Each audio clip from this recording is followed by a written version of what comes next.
Crypto Riders, salut les pionniers de la crypto. Aujourd'hui, la quotidienne des indices pour trader la crypto-monnaie du 7 novembre 2023.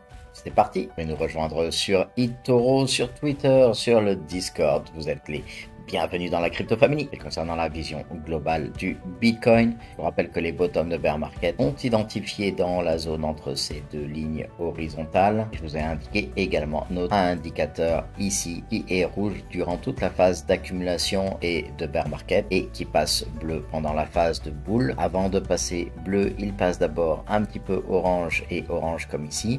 Et c'est exactement ce que nous avons là si on vient chercher la forte hausse que nous venons d'avoir. On a notre indicateur qui est passé en orange. Alors habituellement, on latéralise un petit peu en arrivant dessus, histoire de récupérer de la force pour pouvoir recasser l'indicateur à la hausse. Donc notre prochain objectif ici, c'est cette zone de supply. Vous pouvez le voir, on a un bel anti-butterfly ici avec ce dessin. Nous avions un point d'entrée à 20 800. Donc on a repris du Bitcoin, nous, un petit peu en dessous de cela. Et ça nous permet d'ailleurs aujourd'hui d'avoir un prix moyen sur le Bitcoin sur ce portefeuille inférieur à 20 000 $, sur l'ensemble de nos achats sur le Bitcoin, et nous avons une target 2 aux alentours des 64 si l'on considère ce pattern. Toujours avec ce pattern, on vient chercher la target 2 dont je viens vous parler aux alentours des 64 000 et on s'aperçoit qu'elle match parfaitement avec cette forte zone de supply également. Donc deux indicateurs qui nous donnent une belle zone de convergence. Alors je vous rappelle la théorie des, on va l'appeler 49-51 ou les 51-49 ou les 50-50. Moi je la prends à 50-50, c'est plus simple pour tout le monde.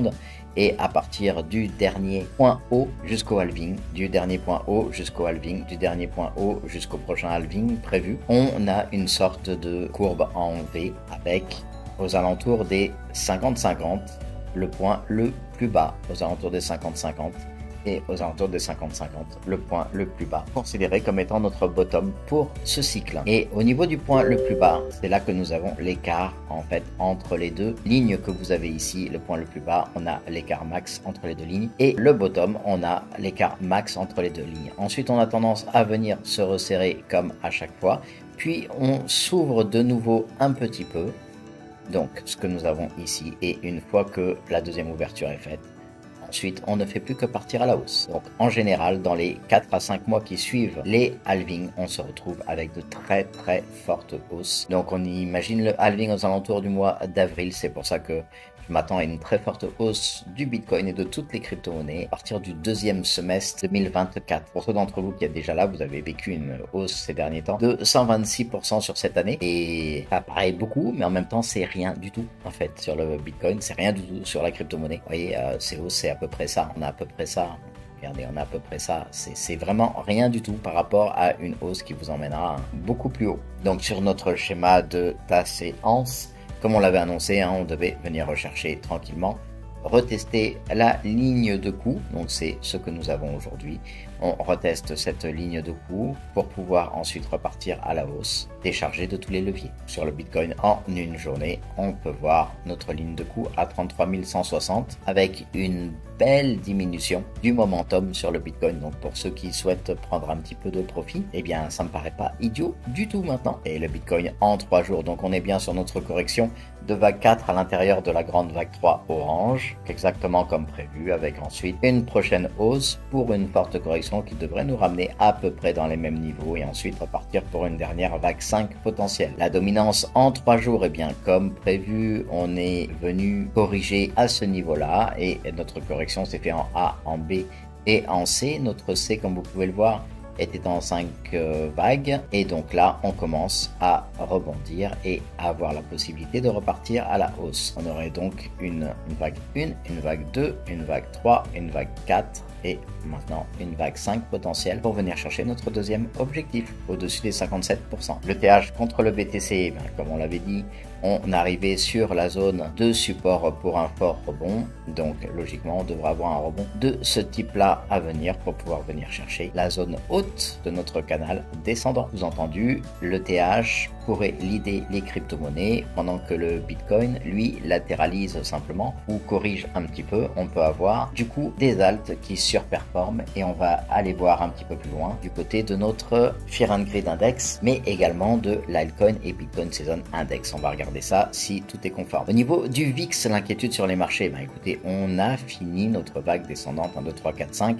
Donc on attendait une épaule tête, épaule inversée. A priori, à partir de là, on devrait maintenant repartir à la hausse sur le VIX avec un petit peu plus de peur sur les marchés. Là, on a toujours une très forte poussée avec un peu plus de 50% de prix pour venir chercher la zone de supply rouge. Attention, c'est plus vraiment le moment de rentrer dedans. On risque d'avoir maintenant une latéralisation entre ces deux bandes, donc avec potentiel retour sur une zone de convergence entre la trendline descendante et notre demande zone, ou alors une simple latéralisation entre cette zone ici et cette zone de supply avant de pouvoir la casser à la hausse. Donc pour l'instant, tant qu'on n'a pas de nouveaux signes d'ADA qui cassent, si vous n'êtes pas encore en trade, je ne rentrerai pas moi personnellement dessus. Et bien sûr, ceci n'est pas un conseil en investissement. Concernant le SHIB, on arrive également sur forte zone de supply avec potentiellement réintégration de ce range. Donc il est intéressant d'attendre une information de mouvement à la hausse ou à la baisse sur le SHIB. Je rappelle que nous sommes en 7 heures, c'est pareil pour le Doge.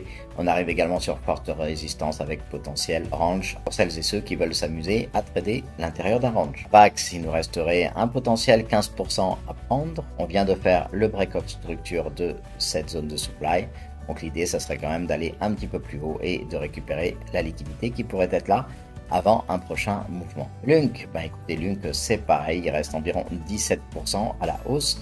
Donc ceux qui sont rentrés là, il y a tout à fait la possibilité de rester dedans pour venir chercher cet objectif. Compte pour celles et ceux qui souhaitent rentrer dedans maintenant, je pense moi personnellement que c'est un petit peu tard. On a la possibilité de rester dans ce range entre la forte zone de demande et cette zone de supply, mais pour trader plus haut, il va falloir attendre la confirmation de la cassure en journalier. Sur le Litecoin, écoutez, on a encore une petite trentaine de pourcents à prendre pour pouvoir venir chercher cette forte zone de supply.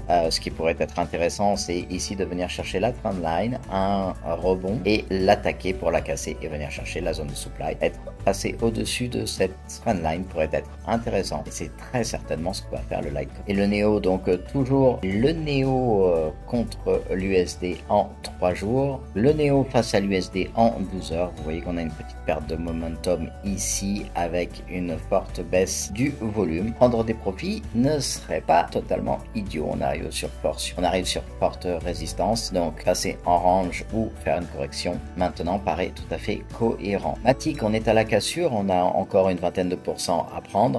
Cassure qui pourrait nous emmener à venir chercher donc les 0,8822 et continuer tranquillement notre accu de week off avec notre PSIC, SC, AR, ST, STB, etc. Donc on pourrait venir chercher tranquillement les 21%.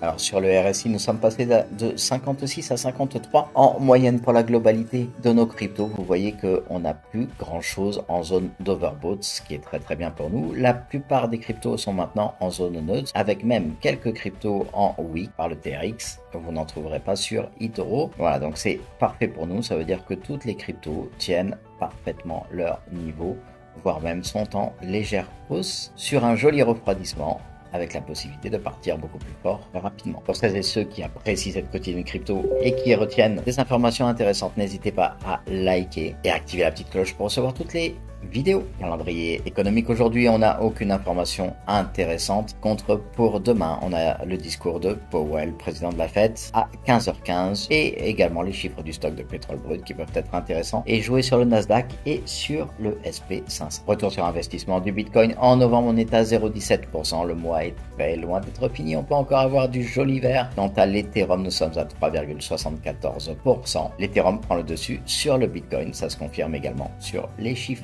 Quart des liquidations en 36 heures, on a pris la liquidité des 34 553. L'idée maintenant, c'est de venir un petit peu plus haut et venir rechercher la liquidité qui pourrait se trouver à ces niveaux-là, aux alentours des 35 500. Sur les dernières 24 heures, nous avons 51 379 traders qui se sont fait liquider pour environ 101 millions. Les boules et les bears sont à peu près équilibrés avec 56 millions de longues et 45 millions de bears. Concernant notre top 10 crypto sur les 7 derniers jours, tout est dans le vert. On voit que le Bitcoin latéralise alors que l'Ethereum lui a une tendance haussière et donc du coup nous avons le BNB, l'XRP, le Cardano, le Dogecoin qui ont tendance à suivre le TH, alors que Solana, elle, est encore en train de suivre le Bitcoin. Tron également latéralise un petit peu, alors que Toncoin continue à bien pousser fort la porte d'entrée du top 10. Concernant le Fear and Greed, index 68, nous sommes dans le grid. On rejoint cette ligne des 60 à 70, donc on continue à latéraliser tranquillement. Donc nous ne sommes pas en extrême grid. Pour l'instant, le marché devrait pouvoir continuer sa hausse tranquillement. Et sur le CBBI, on commence à bien voir la latéralisation dont je vous parlais, donc à 51 pour le 7 novembre. Mais l'idée reste quand même de poursuivre à tous dans la zone des 60. Et notre Bitcoin Altcoin Season, eh bien écoutez, il confirme exactement ce qu'on disait tout à l'heure. C'est-à-dire que le triangle de compression du Bitcoin aux alentours des 16 a été cassé fortement pour pouvoir venir chercher maintenant la zone des 29. Nous sommes sortis de la Bitcoin Season et en effet on a eu quelques altes qui ont poussé. Donc on se retrouve à 29. On s'aperçoit sur notre courbe qu'on a fait un haut plus haut, un bas plus haut. Donc la logique voudrait qu'on soit sur une vague 1, une vague 2 et que maintenant on vienne chercher fortement la zone d'altcoin saison. Si en effet on a un Bitcoin qui se met à latéraliser fort, on peut avoir une belle explosion des altes. Sur notre top 50 dans les dernières 90 jours, le BTC est toujours à 21,4% et recule maintenant en 15e place alors qu'il n'a pas perdu beaucoup de pourcentage. Par contre, il se retrouve à être doublé par le VET, le TRX qui est toujours devant avec plus 30%, le GLD plus 41%, AAV 51,8, le Neo qui performe parfaitement maintenant avec 58, le Link à 73, le Sol à 74, l'ING à 129 et toujours le Run qui poursuit sa forte hausse à 245%. Et sur nos gros volumes dans le Daily Top Winner, nous avons toujours le XRP qui a pris 35% ces 30 derniers jours, Taylor Tribute toujours à 134%, PP qui fonctionne très bien, 63,7% et qui continue à avoir des beaux rendements même à la journée. AV qui est une pièce gagnante avec 7,8% sur le dernier jour. Le halving du Bitcoin qui devrait arriver approximativement dans 164 jours. Nous avons déjà miné 88,36%, soit 815,557 blocs durant ce quatrième cycle. Et si vous avez les dates des différents halvings, 3 janvier 2009, 28 novembre 2012, 9 juillet 2016, 11 mai 2020 et 20 avril 2024. À chaque fois, nous avons rajouté 210 000 blocs à chaque montant. Donc 210, 420, 630, 840 000 blocs pour une projection au 20 avril. Et la réduction devrait être de moitié, à savoir 3,125 Bitcoin. Chers amis, n'hésitez pas à vous abonner et à activer la petite cloche pour recevoir toutes nos vidéos. Retenez bien qu'en ce moment, il vaut mieux s'abstenir sur les alts parce qu'elles ont déjà pas mal performé. Il devrait y avoir une correction. Pour celles et ceux qui sont déjà en position, ça vaut le coup de conserver ou même de prendre des profits si vous le souhaitez. Les deux options sont valables pour celles et ceux qui, comme nous, travaillons sur un cycle complet. On ne prend pas encore de profit. On en est très loin, même si on est largement dans le vert maintenant. Et surtout, n'oubliez pas que votre portefeuille soit crypto. Je vous souhaite d'excellents trades à tous. À bientôt.